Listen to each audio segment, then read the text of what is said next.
पति नीतू जैन जी, पुत्र पुत्री चहक जैन, जीनम जैन, दिल्ली।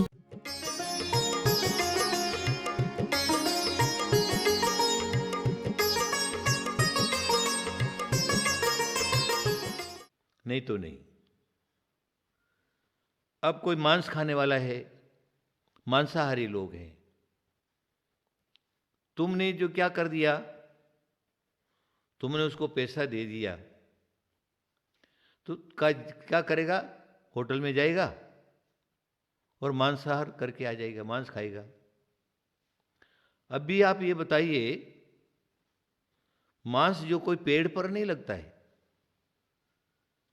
मांस जो है वो पेड़ पर नहीं लगता। मांस जो है किसी जीव को मार करके, 2 इंद्रिय, 3 इंद्रिय, 4 इंद्रिय, 5 इंद्रिय जो जीव हैं, गाय भैंस बकरा आदि आदि जो जीव हैं, उनको मारने के बाद उनके शरीर का जो कलेवर है, उनका शरीर का जो पोर्शन है, वो मांस है। तो जो मांस खाएगा,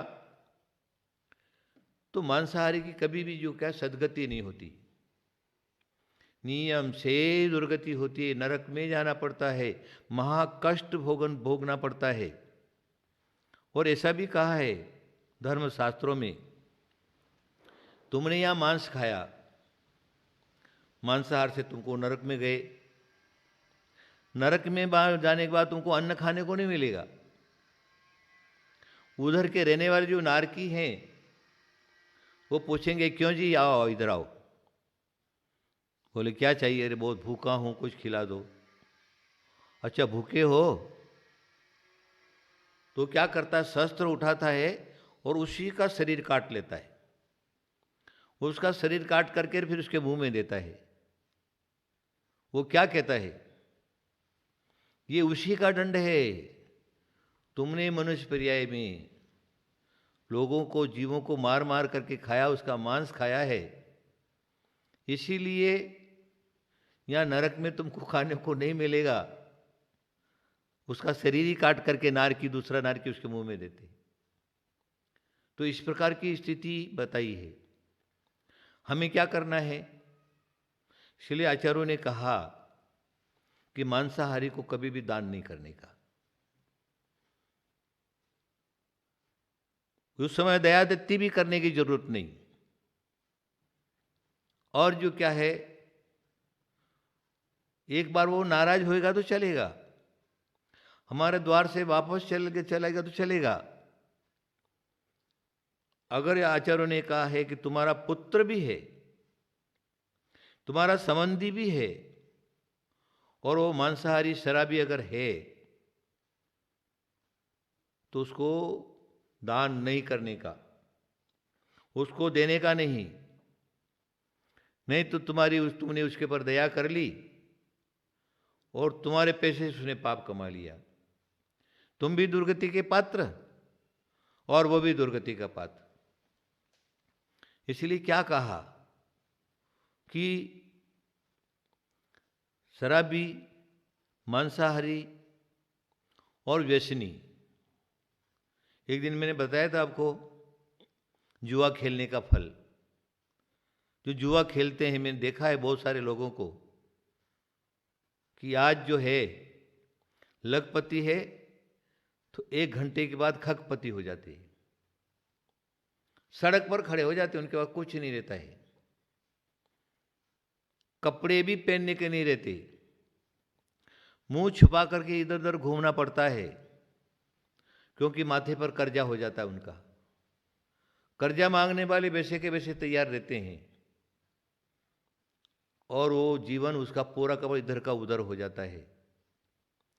तो दूसरा जुआरी है, उसकी बात तो जाने दो, लेकिन तुम्हारे घर में भी तुम्हारा भाई पुत्र आदि कोई भी इस प्रकार का व्यसनी है, तो उसमें धन अपना नहीं देना। अगर देते हो तो तुम्हारे पैसे से धन कमाने के बाद जो तुम्हारे पैसे से जो उपयोग करेगा, दुरुपयोग करेगा, तो तुमको दुर्गति के पात्र बना देगा, तुम्हारे पैसे का दुरुपयोग कर लेगा। उसके बाद व्यसन में पड़ा हुआ है, तुम्हारे पैसे का बीड़ी है, सिगरेट है, तंबाकू है, पान पराग है, गुटखा है, आदि आदि इस प्रकार की जो नशीली चीज़ें हैं। बहुत से लोग ड्रग्स लेते हैं। इस प्रकार के जीवन में उनके जो क्या है, पूरा का पूरा पूरा जीवन खराब रहता है। ड्रग्स लेने वालों की क्या हालत है, गुटखा खाने वालों की क्या हालत है, सिगरेट पीने वालों की क्या हालत। बहुत से लोग जो क्या हैं, अगर बीड़ी सिगरेट नहीं पिया तो लेटिंग भी उनको नहीं उतरती। इस प्रकार का जीवन में जो क्या है, उनको आदतें पड़ जाती। ड्रग्स लेने वाले का अगर ड्रग्स नहीं मिली तो पागल हो जाता उसके है ना। तो ये सारी की सारी बातें हैं। तो क्या है कि जो भी अपना जो तुमने पैसा कमाया है, उस पैसे का जो क्या है दुरुपयोग कमाने के लिए नहीं है। तो श्रावक ये पूरा का पूरा ध्यान देता है, क्योंकि वो श्रावक है। वो सोचता है कि मैंने जो क्या है अपने जीवन में इतना सारा का सारा मेहनत करके परिश्रम करके धन को कमाया है, ये धन का सदुपयोग होना चाहिए। इस प्रकार के जो कुदान करने वाले लोग हैं, तो यहाँ पर आचार्यों ने कहा है, त्रिलोकसार कहते हैं कि त्रिलोकसार के ग्रंथकर्तक जो है करने वाले, वो कहते हैं जीवा कुंडरेषु जायन्ते, कुभोग भूमि में जाता है और वहाँ पर उसकी इस प्रकार की दुर्व्यवस्था रहती है, खाने को कुछ नहीं रहता और शरीर भी ऐसा मिलता है हुंडक संस्थान वाला, शरीर में दुर्गंध भी आती है। इस प्रकार की व्यवस्था रहती है। जितना समय उनको वहाँ पर आयु है, उतनी आयु तक वहाँ पर उनको रहना पड़ता है। और फिर नियम इस प्रकार का है, चाहे सुभोग भूमि का जीव हो चाहे कुभोग भूमि का जीव हो, वहाँ की आयु पूरी करने के बाद वह नियम से देव पर्याय में जाते हैं। देव पर्याय में जो हीन जाति के देव हैं, उस पर्याय में कुभोग भूमि के जीव जाते हैं। माँ से इतनी आयु भोग करके फिर जो है मनुष्य हो जाते, तिरंज हो जाते, नहीं तो एक केंद्रीय पर्याय में चले, पेड़ पौधे वगैरह हो जाते। तो अब हमें क्या करना है, हमें ये समझना है कि जो श्रावक होता है, वह श्रावक उसका पूरा पहला कर्तव्य है दानम पूजा मुख्यम। दान और पूजा उसका पहला कर्तव्य, वो दान करता है। दान जो है करने से, उत्तम पात्र को दान दिया तो उत्तम भोगभूमि, मध्यम पात्र को दान दिया मध्यम भोगभूमि, और जगन्य पात्र को दान दिया तो जगन्य भोगभूमि। इस प्रकार की व्यवस्था बन जाती है। और इस प्रकार की व्यवस्था बन जाने के बाद नियम से उत्तम जाति के देवों में उत्पन्न होता है, उत्तम मध्यम जगन भूमि में जाता है, वहाँ के एक 3 पल 2 पल 1 पल की आयु को भोगता है, वहाँ सुखों को भोगता है। फिर जो क्या है पहले स्वर्ग अथवा दूसरे स्वर्ग में जा करके उत्पन्न होता है, वहाँ से आकर के मनुष्य पर्याय मिलती है, और वो भी अच्छी मनुष्य पर्याय में उत्तम जाति, उत्तम कुल, उत्तम धर्म, सब उत्तम ही उत्तम मिलता है। और परंपरा से मोक्ष का पात्र बन जाता है, विवेक से काम लेता है, विवेक बुद्धि से अपनी संपत्ति का सदुपयोग करता है।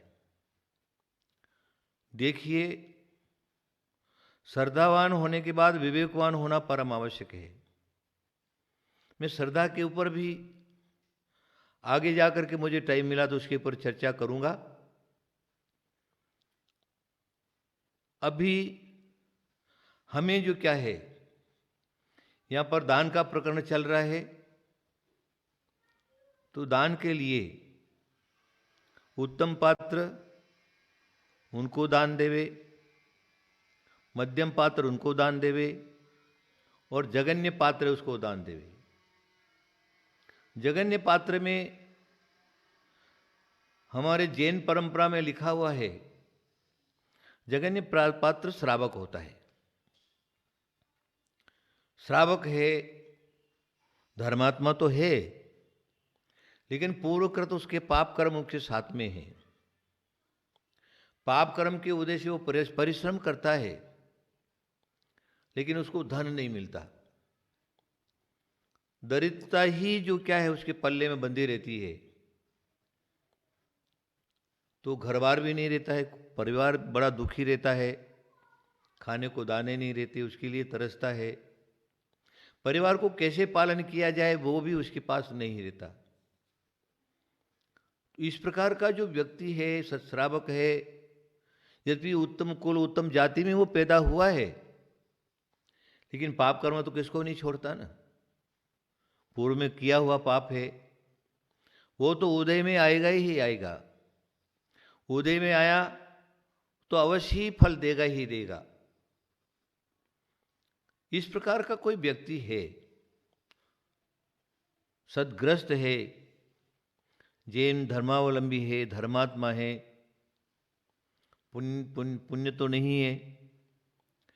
अगर हमारे पास कुछ है, धन संपत्ति है, भगवान ने हमको दिया है, तो हम क्या करें? ऐसा जो जगन्य श्रावक है, अगर उसकी शादी नहीं हो रही तो शादी करा दो। शादी करने के लिए पैसा नहीं है तो उसको पैसा दे करके जो क्या है सहयोग कर दो। उसके परिवार में खाने पीने के लिए कुछ भी नहीं है तो उसके लिए अन्न वगैरह का दान कर लो। कपड़े नहीं है, कपड़े दिला दो। रहने के लिए घर नहीं है तो घर दिला दो। और धंधा व्यापार उसके पास नहीं है तो उसको अपने समान बनाने के लिए जो क्या है सहयोग कर दो।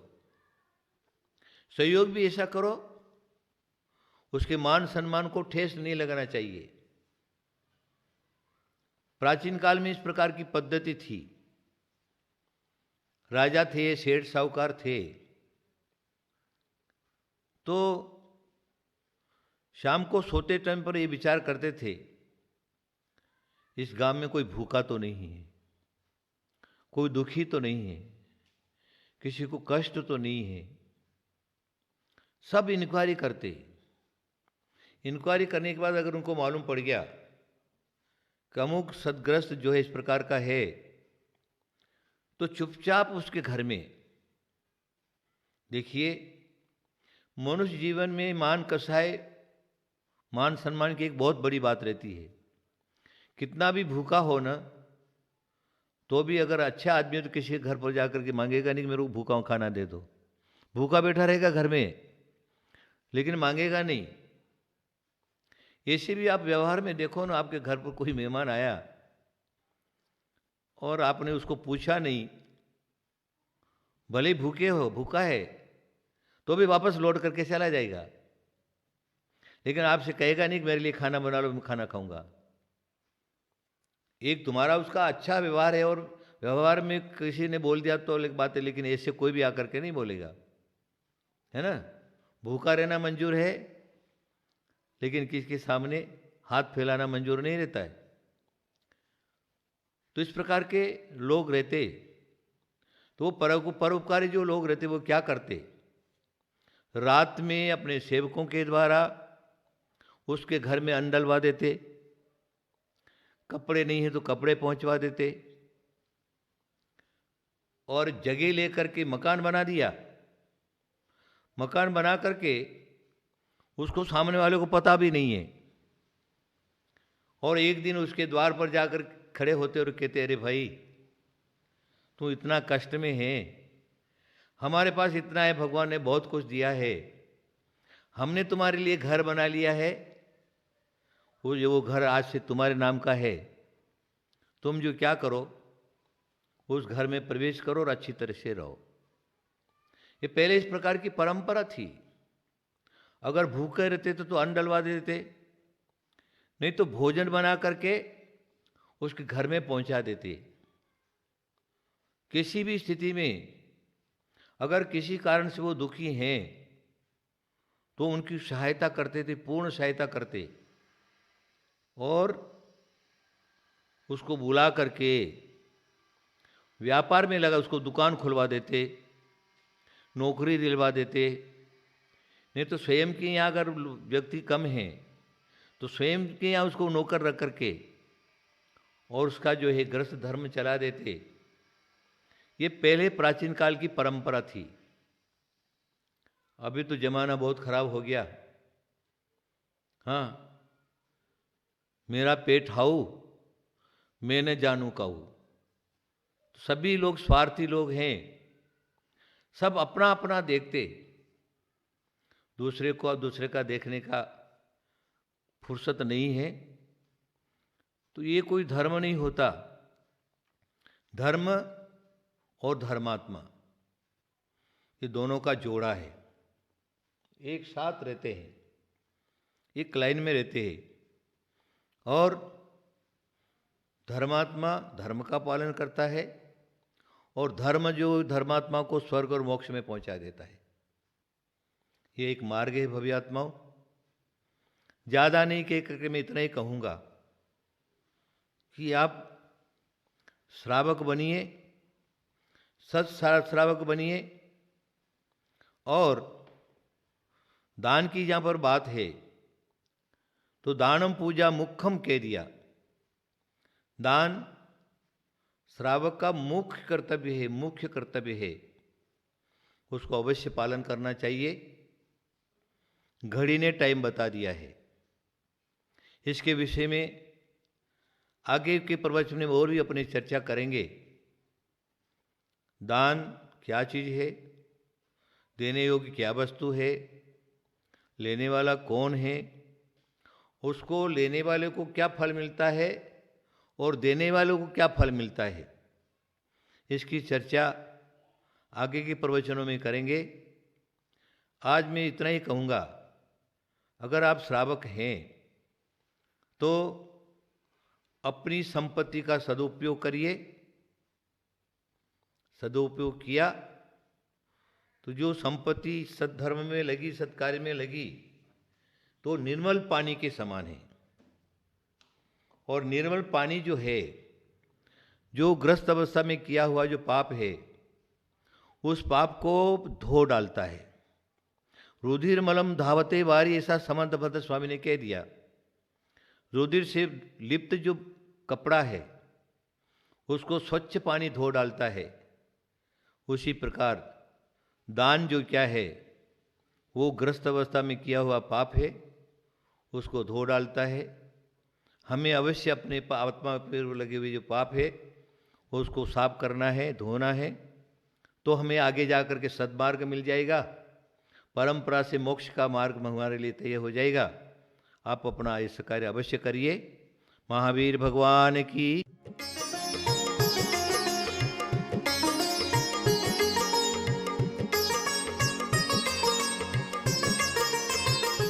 इस कार्यक्रम के पुण्यार्चक थे श्री अजय जैन जी, श्रीमती नीतू जैन जी, पुत्र पुत्री चहक जैन, जीनम जैन, दिल्ली। आगम